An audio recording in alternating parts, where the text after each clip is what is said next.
Hai semua, saya Hilman dari Sekolah Coding. Saya sering banget dengar komplain dari teman-teman, baik itu individual, tim kecil, bahkan saya membaca-baca tim besar pun kewalahan ketika harus membuat aplikasi mobile.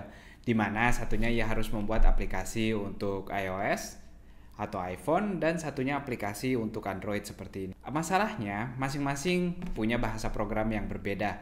Yang satu harus dikembangkan dengan Objective-C atau Swift, yang satu harus dikembangkan dengan Kotlin atau dengan bahasa Java. Bagaimana kalau ternyata ada solusi di mana kita cuma bisa pakai satu bahasa program dan bisa dipakai untuk kedua OS ini?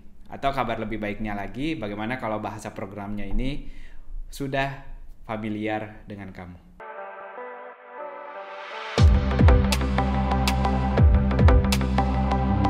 Kali ini saya akan mengenalkan React Native. Ini bukan tutorial, tapi kita akan mengintip apa aja sih yang bisa dilakukan React Native dan juga seperti apa penggunaannya. Saya nggak akan sendiri di video kali ini, saya ditemenin oleh monitor dari BenQ, monitor seri GW2485TC, alias yang seri 24 inch-nya, sehingga saya pada saat ngoding nggak perlu lagi ganti-ganti tab, bisa langsung ngejalanin kodenya, ngelihat simulatornya di satu layar besar yang nyaman buat saya. Karena kebayang nggak sih kalau harus terus-terus ganti tab ketika kita mau buka kodenya, buka simulator iOS atau simulator Android-nya, pasti jadi memakan waktu dan bikin kita jadi nggak produktif lagi. Kita intip isi website dari React Native di reactnative.dev. Untuk kamu yang sudah pakai React tentu familiar, mereka menggunakan logo yang sama, teman-teman bisa melihat di sini. Animasinya melambangkan bagaimana si React Native ini bisa kita pakai di berbagai platform. Nah, ada satu kalimat yang menarik di sini, kalau ternyata React Native ini bisa kita pakai di existing atau aplikasi kita yang sudah berjalan, baik itu aplikasi Android atau proyek iOS kita, tanpa harus memulai semuanya dari nol. Jadi, kita bisa seperti transisi, mencoba-coba dulu sebagian untuk fitur-fitur kita yang sudah berjalan, atau kita benar-benar bikin proyeknya dari nol, itu bisa dengan React Native. Kalau kamu penasaran dengan perusahaan apa saja yang udah pakai, silahkan scroll di bagian bawah. Di sini teman-teman lihat perusahaan-perusahaan yang sudah memakai React Native sebagai solusi untuk aplikasinya. Nah, bukan hanya sekedar memajang seperti itu, masing-masing juga biasanya disertakan dengan artikel kenapa dan alasan, terus pengalaman mereka. Tentu nggak semuanya indah, tentu ada negatifnya masing-masing. Apa aja sih kekurangan dari React Native yang dia rasakan, tapi teman-teman perhatikan timeline waktunya di situ, karena sejak artikel tersebut dibuat, tentu sudah ada improvement yang terus dibuat oleh React Native-nya. Jadi ada nama-nama besar, tentu dari lingkungan Meta sendiri, ada Shopify, Discord, bahkan Tesla pun pernah atau menggunakan si React Native-nya ini. Jadi tenang aja, perusahaan-perusahaan ini pun sudah pakai. Nah, alasan yang bisa kita simpulkan dari beberapa artikel tersebut adalah semakin besarnya aplikasi mereka, jumlah orang yang harus di-hire khusus untuk mengerjakan aplikasi Android dan khusus untuk mengerjakan iOS akan terus berkembang, yang artinya cost-nya pun akan terus bertambah. Dan belum lagi masalah, bukan hanya masalah talentanya itu sendiri, tapi masalah pusingnya harus menulis dua program yang sama di dua aplikasi berbeda. Nah, bayangkan kita harus ngelakuin itu. Nah, jadi React Native ini salah satu alasan kenapa ia dipilih adalah istilahnya developer productivity-nya atau kecepatan produktivitas untuk seorang developer untuk ngembangin suatu fitur, untuk menyelesaikan bug, biasanya jauh lebih cepat dengan React Native ini, terlepas dari kita hanya cukup menulis satu kode untuk kedua OS besar ini. Untuk menunya sebagai pengguna, tentu kita akan mulai selalu dari guide untuk memandu kita mulai dari perkenalannya, apa yang bisa kita lakukan, lalu bagaimana cara installnya tentunya yang dia udah pisahin di dokumen environment setupnya di sini, tergantung dengan environment teman masing-masing. Nanti kita bisa pilih Windows, Linux, dan mau pakai OS yang mana untuk simulasi berjalan kodenya. Komponen, untuk daftar komponen yang bisa kita gunakan di sini, dan tentunya sudah ada contoh-contoh kodenya nanti, misalnya teman-teman pilih untuk image di sini, bahkan ada simulasi dari expo-nya. Lalu ada API, fungsi-fungsi yang bisa kita pakai termasuk yang khusus di Android, iOS, dan mungkin nanti akan dikembangkan lagi. Untuk arsitektur contributing ini lebih ke developernya siapa yang mau mengembangkan lanjut, dan blog untuk update-update terbaru seputar yang bisa teman-teman lihat. Untuk kodenya sendiri teman-teman selalu bisa ngecek GitHub dari React Native di sini. Kita lihat cukup banyak issue dan juga pull request-nya di sini. Artinya dia cukup aktif di maintain dan cukup banyak penggunanya. Nah, kita kembali lagi, teman-teman bisa ngelihat di sini untuk setup development environment-nya, tergantung iOS-nya apa dan target OS-nya apa. Di sini sudah ada panduan. Karena React Native dan juga dokumentasinya terus berkembang, saya sarankan selalu cek dokumentasinya mulai dari cara installnya sendiri. Saya nggak akan detail karena nanti akan sangat tergantung kapan teman-teman melihat video ini dan juga OS-nya apa. Jadi silahkan teman-teman selalu melihat di bagian environment setup-nya dan mengikuti langkahnya dengan hati-hati. Oh iya, biar teman-teman nggak bingung, teman-teman akan banyak melihat kata Expo di sini. Saya harus kenalin dulu apa itu Expo. Jadi Expo ini adalah proyek yang bisa dibilang berbeda. Dia adalah kumpulan tool, kita bisa nyebut dia library atau framework yang dibangun di atas si React Native-nya itu sendiri. Jadi untuk memudahkan kita pun bisa pakai Expo, tapi tidak wajib menggunakan Expo. Nah, di sini disarankan kalau teman-teman sama sekali belum punya pengalaman atau baru di dunia mobile development, teman-teman bisa mencoba mengulik Expo itu sendiri. Dan sementara sebaliknya kalau teman-teman sudah punya pengalaman, maka kita disarankan untuk langsung menyentuh si React Native-nya itu sendiri. Nah, kita nggak akan bahas Expo lebih jauh karena itu adalah topik yang berbeda dan tool yang berbeda. Kita akan fokus ke React Native-nya di sini. Untuk mensimulasikannya sendiri, kalau teman-teman belum familiar sebelumnya dengan mobile development, ada beberapa cara. Yang pertama kita bisa kalau ini bukan pilihan, tapi kalau teman-teman mau menjalankan simulator di komputer, kita bisa pakai Android Studio untuk aplikasi Android-nya. Lalu untuk aplikasi OS, kita bisa pakai Xcode yang perlu kita install. Waktunya cukup lama, cukup gede filenya ini. Dan yang ketiga, si Expo, tool yang sebelumnya saya sempat mention, juga menyediakan tool canggih yang namanya Snake, di mana kita bisa menjalankan dia di device dengan kita scan QR code-nya atau mensimulasikan iOS, Android di sini. Atau versi webnya juga ada. Jadi nanti kita bisa download aplikasi Expo, tergantung bisa di Play Store atau App Store, dan kita tinggal scan untuk mensimulasikan kode yang ada di sebelah kirinya ini. Cukup nice tool dari si Snake ini. Kalau teman-teman mau jalanin di device-nya langsung juga di bagian dokumentasi, di bagian workflow, kita punya pilihan running on device di sini. Jadi ada panduannya, silahkan teman-teman ikuti kalau mau mencoba menjalankannya di device-nya langsung. Sekarang waktunya kita cobain langsung. Sekali lagi saya akan skip untuk instalasi detailnya, silahkan teman-teman ikuti sesuai OS-nya masing-masing. Saya akan langsung memperkenalkan di sini kalau dia punya seperti proyek contoh yang diberi nama Awesome Project, teman-teman bisa install. Saya sudah install itu, dan cara untuk menjalankan proyek tersebut, kita tinggal menjalankan dengan npx React Native Start. Dia akan menjalankan istilahnya server dari aplikasi ini. Dan selanjutnya kita bisa jalanin kalau mau pakai iOS dengan React Native Run iOS, dan kalau untuk Android tinggal diganti jadi Run Android. Itu dia. Saya akan buka di tab yang berbeda karena si servernya ini harus tetap berjalan. Nah, di sebelah kanan teman-teman lihat saya menjalankan sebuah simulasi iOS di sini, dan satu lagi untuk Android. Dan yang teman-teman lihat di kiri sekarang adalah simulasi untuk Android-nya. Nah, kita bisa ngeliat nih langsung keduanya di sini. Sekarang silahkan buka kode dari Awesome Project tersebut atau aplikasi yang sudah kita install di awal tadi.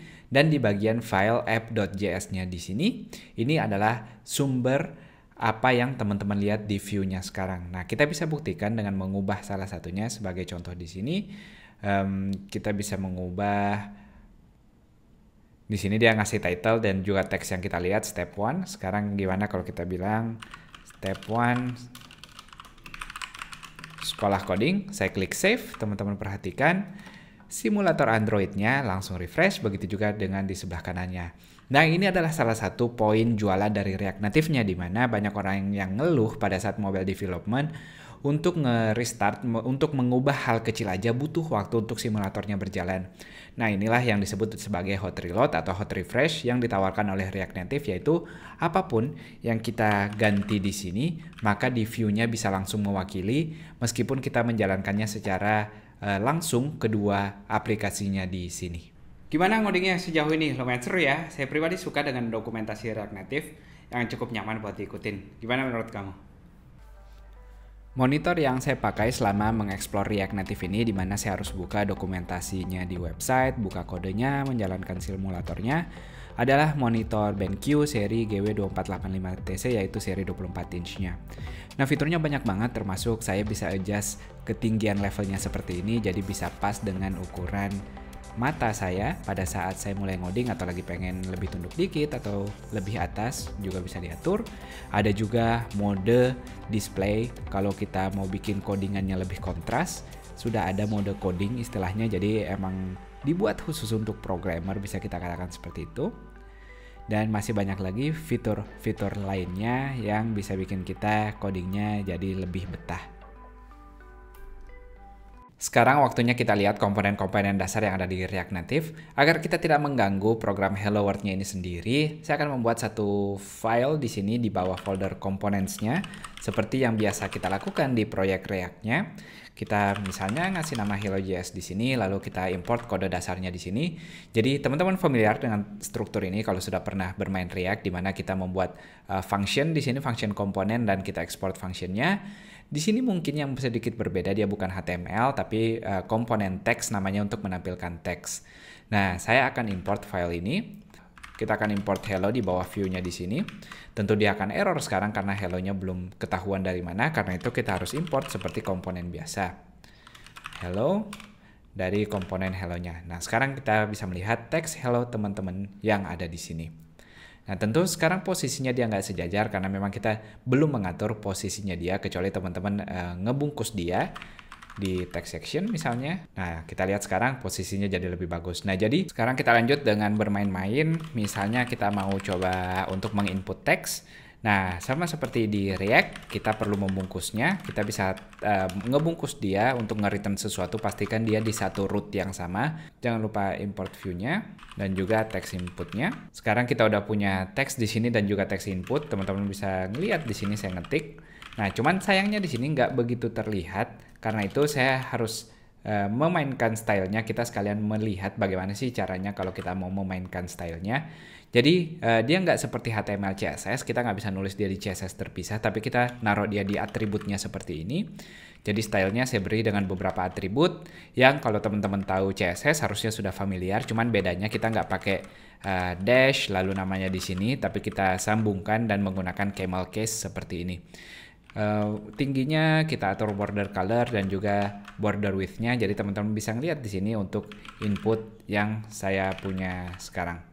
Sekarang kita coba untuk melakukan sebuah action di sini, karena itu saya akan menggunakan sebuah variabel yang dinamis agar kita bisa melihat efek dari actionnya. Kita akan pakai sistem useState dari React Hooks, saya beri nama variabelnya text.